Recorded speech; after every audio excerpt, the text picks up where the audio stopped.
श्री शिवाय नमस्तुभ्यम। शनिचरी अमावस्या से भी बड़ी होती है सोमवती अमावस्या।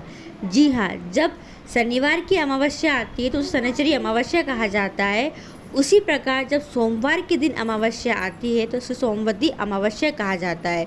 और गुरुजी पंडित जी पद्री मिश्रा जी ने हमें बताया था कि शनिचरी अमावस्या से बड़ी होती है सोमवती अमावस्या, जो कि आ रही है 2 सितंबर की सोमवार की।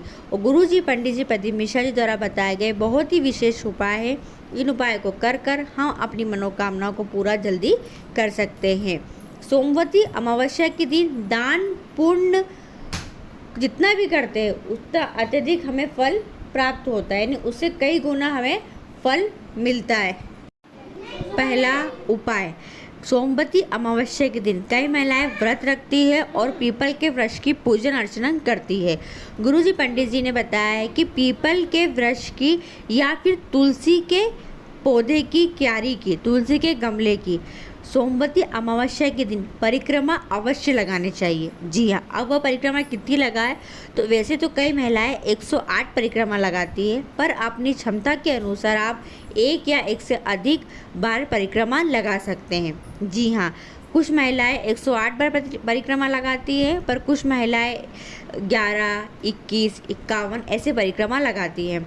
और यह परिक्रमा जो लगाई जाती है यह अपनी मनोकामना बोलकर आप पीपल के वृक्ष की या फिर तुलसी के गमले की परिक्रमा लगा सकते हैं सोमवती अमावस्या के दिन, और अपनी मनोकामना आप महादेव से कह सकते हैं। साथ में गुरुजी ने बताया था कि सोमवती अमावस्या के दिन हम जो भी दान पुण्य करते हैं उसका कुछ भाग, हाँ जी, उसका कुछ भाग हमारे आहूतों को, वासुकों को और पितरों को मिलता है। जी हाँ, अगर वो किसी कारणवश इधर उधर भटक रहे हैं, उनको मोक्ष नहीं मिल पाया है, उनका पिंडदान नहीं हो पाया है, तो उनको ये भाग मिलता है जिससे उन्हें मोक्ष की प्राप्ति होती है।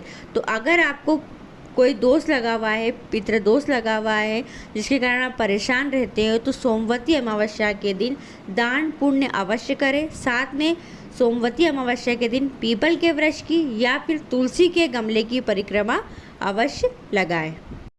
दूसरा उपाय, देखिए, सोमवती अमावस्या है, अगर आपकी कुंडली में पितृ दोष लगा हुआ है, आपके पितृ आपसे नाराज है, या आपके घर में बहुत ज़्यादा लड़ाई झगड़े कलेश होता रहता है, वाद विवाद होते रहते हैं, या आपका कार्य पूरे नहीं हो पाते हैं, आपके कार्य अधूरे पड़े रहते हैं, अटके हुए कार्य कोई है अगर आपके, तो आप इस सोमवती अमावस्या के दिन यह उपाय करके अवश्य देखिएगा।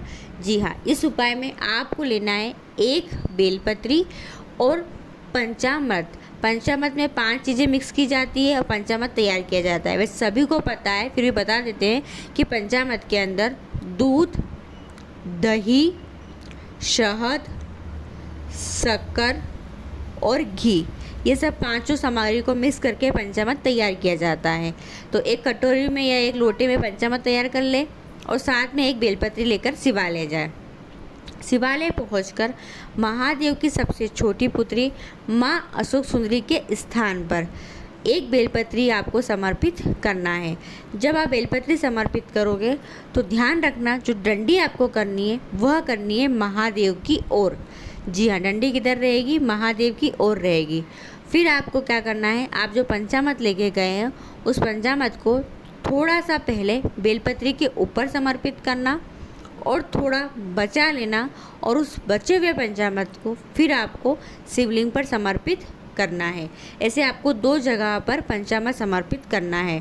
और जब शिवलिंग पर पंचामृत समर्पित कर दो, फिर 1 लोटा साफ जल शिवलिंग पर अवश्य समर्पित करना, क्योंकि हमने बाबा को चढ़ाया है पंचामृत, तो बाबा का शिवलिंग हमें वापस से जल से शुद्ध कर देना है। तो यह विशेष उपाय करके देखिएगा। सोमवती अमावस्या है, गुरुजी ने हमें पहले ही बता दिया है कि शनिचरी अमावस्या से भी बड़ी होती है सोमवती अमावस्या। तीसरा उपाय, इस उपाय को घर का कोई एक व्यक्ति कर ले और इस उपाय का फल पूरे परिवार को मिलता है। जी हाँ, घर का कोई एक व्यक्ति करता है और उसका पूरा फल, उसका पूरा पुण्य, उसका पूरा फ़ायदा पूरे परिवार को मिल जाता है। तो वह उपाय क्या है, और इस उपाय को आपको आपके घर पर ही करना है। आपको 1 लंबी बाती का घी का दीपक, जी हाँ, लंबी बाती का घी का दीपक आपको अपने घर के मटके के पास, यानी जहाँ पीने के बर्तन भर कर रखते हैं, या आपके वहाँ मटका भरा हुआ नहीं रखते आप तो हंडे घगरे रखते हैं, या फिर आप लोग आरओ लगा के रखते हैं, तो वहाँ पर आपको एक लंबी बाती का घी का दीपक प्रज्वलित करना है। और उस दीपक को प्रज्वलित करते समय जो बाती का मुख होगा वो दक्षिण दिशा की ओर होगा। इस बात का विशेष ध्यान रखें, क्योंकि ये हम जो दीपक लगाते हैं सोमवती अमावस्या के दिन या अमावस्या के दिन, तो ये दीपक हमारे पूर्वजों के निमित्त मात्र में लगाते हैं, पूर्वजों से प्रार्थना करते हैं, उनका आशीर्वाद प्राप्त करना चाहते हैं, वो हमें आशीर्वाद प्रदान करते हैं, दूधो नहाओ पूतो फलो। इससे क्या होता है कि घर के सभी व्यक्ति को आशीर्वाद मिल जाता है। और घर में अगर धन संबंधी समस्या है, घर में कोई समस्या है, कोई परेशानी, कोई दुविधा है, या बच्चों का विवाह नहीं हो रहा है, बच्चों की नौकरी नहीं लग पा रही, सारी समस्याएं हमारी दूर हो जाती है और हमारे हर मनोकामनाएं पूरी हो जाती है। चौथा उपाय, यह उपाय भी आप किसी भी मनोकामना के लिए कर सकते हैं।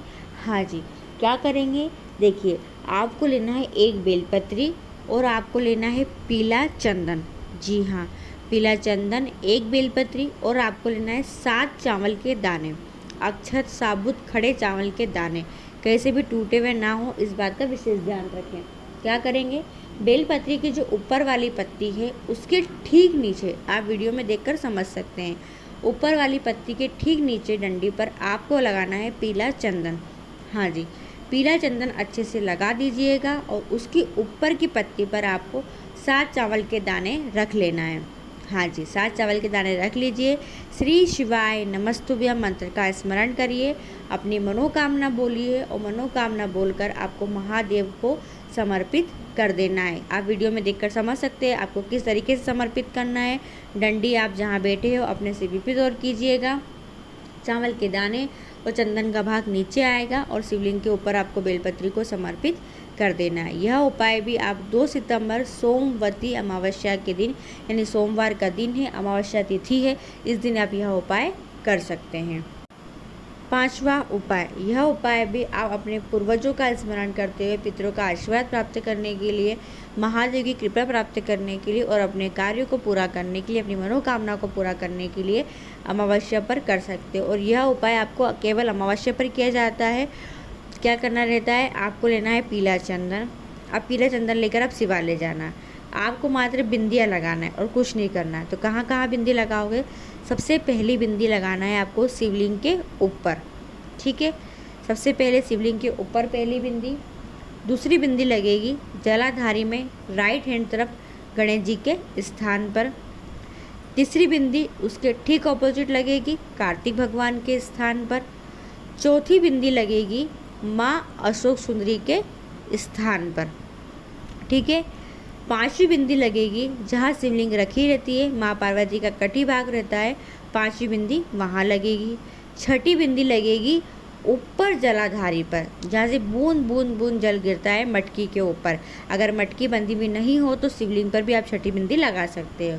और उसके बाद अंतिम बचती है 7वीं बिंदी, जो आपको नंदी जी के दोनों सिंगों पर लगा देना है। ऐसे आपको 7 बिंदी लगाना है। आपकी कोई भी मनोकामना हो, मनोकामना बोलकर अमावस्या के दिन 7 बिंदी वाला उपाय आप कर सकते हो। इस वीडियो का आखिरी और अंतिम उपाय है, और ये उपाय अमावस्या पर अगर आपने कर लिया तो फिर घर में बरकत बढ़ेगी, धन संपदा बढ़ेगी, घर में कोई बड़ी बीमारी प्रवेश नहीं करेगी और घर का हर व्यक्ति खुश में, परिवार सुख में निकलेगा, बना रहेगा, प्रेम बना रहेगा और घर में खुशहाली ही खुशहाली आएगी और घर में खुशी की शहनाई जरूर बजेगी। क्या करना रहेगा, और सोमवती अमावस्या के दिन जब आप सुबह सोकर उठें, उठते से ही आपको बिना नहाए, ज़रूर नहीं कि आप नहाएं, बिना नहाए आप सोकर उठें। उठकर सबसे पहले आपको जाना है अपने घर के मटके के पास, जहाँ पीने का पानी भर के रखते हैं, वहाँ जाए। वहाँ जाकर उस मटके में से, उस आरओ में से थोड़ा पानी लीजिए, जल लीजिए और जल को अपने घर के सबसे मुख्य द्वार पर केवल छींट दीजिए, डाल दीजिए। बस इतना सा करना है। पर इस बात का ध्यान रखना है इस उपाय में कि इस उपाय को करने से पहले घर का कोई भी व्यक्ति सुबह उठकर घर से बाहर नहीं निकला हो, यानी कि घर के बाहर किसी के पाँव नहीं पड़े हो। गेट खोलने के पहले यानी गेट खोलते से ही आपको उस जल का छीटन करना है। फिर उसके बाद घर का कोई व्यक्ति बाहर जाए कोई दिक्कत नहीं, पर जब उपाय को करने के पहले कोई घर से बाहर नहीं निकला हो सुबह सुबह, तब आपको यह उपाय करना है। इसलिए इसमें ज़रूरी नहीं है कि आप नहा कर करें। सुबह सोकर उठे, तुरंत उठते से ही आपने कुल्ला वगैरह किया, अपना जल पानी वगैरह पीने के पहले सबसे पहले आपको जल भरना है और घर के मुख्य द्वार पर जल का छीटन कर देना है। तो ये कुछ विशेष उपाय थे जो आप सोमवती अमावस्या के दिन कर अपनी समस्याओं को दूर कर सकते हैं। वीडियो पसंद आती है, अगर आपके लिए उपयोगी रहती है तो प्लीज़ वीडियो को और लोगों तक ज़रूर शेयर कीजिएगा। श्री शिवाय नमस्तुभ्यम। हर हर महादेव।